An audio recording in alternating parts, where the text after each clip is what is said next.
We've got some breaking news from the January 6th Select Committee, just out with news about requesting information from Congressman Jim Jordan. Joining me now is NBC News Capitol Hill correspondent Garrett Haake, NBC News Justice correspondent Pete Williams, and, again, John Bresnahan.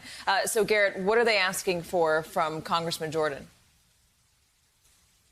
In this case, the committee chair, Benny Thompson, says that Jordan was in touch, they believe, multiple times with Donald Trump on the 6th itself, and they want to ask him about those discussions. What was discussed, whether it was a text or phone call, what have you, during the hours that the violence was going on, and what was discussed about the possibility of continuing the challenge to the election results after the Capitol was cleared. The committee chairman's letter to Jordan also points out that Jordan has said publicly, when he's been asked about January 6th since, that he's got nothing to hide, almost daring him to come and be willing to answer questions. Brez, what do you make of this news?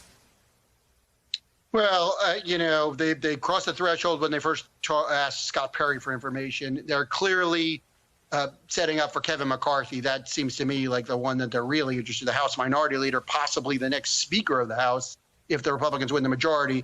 I think, I'm just not sure where this goes. I mean, if Jordan talked to Trump, and he says, he acknowledges that publicly, but then he says he doesn't want to talk to the committee. Are they going to subpoena him?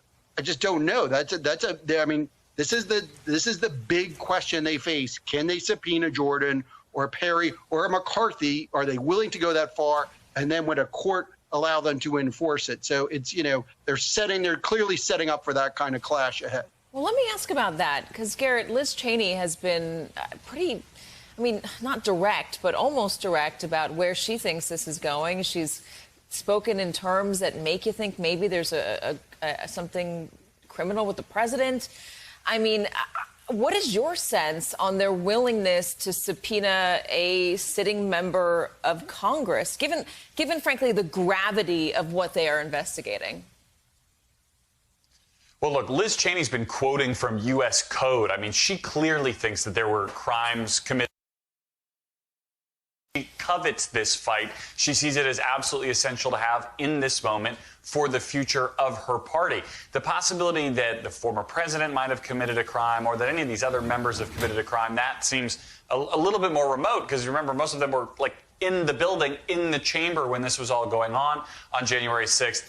I'm sort of lined up with Brez here. We don't know how deep this rabbit hole goes. Whether you have a subpoena for a sitting member, you fight that all the way through the courts.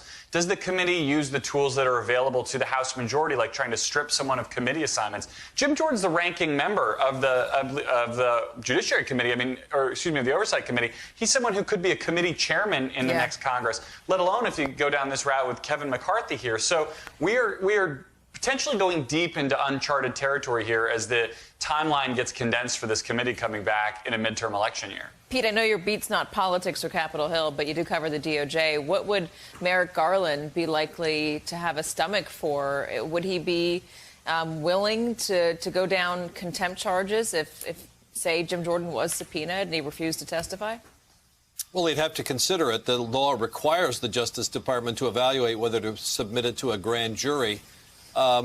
I think we would be in a territory that I'm not familiar with any cases like that. And of course, it raises a question about whether it would violate the Constitution's speech or debate clause that say members of Congress can't be held to account, I think is the phrase the Constitution used, prosecuted for anything involving their official business. And the courts have been pretty generous about what official business is. So it may not be possible to do a criminal case. I don't know.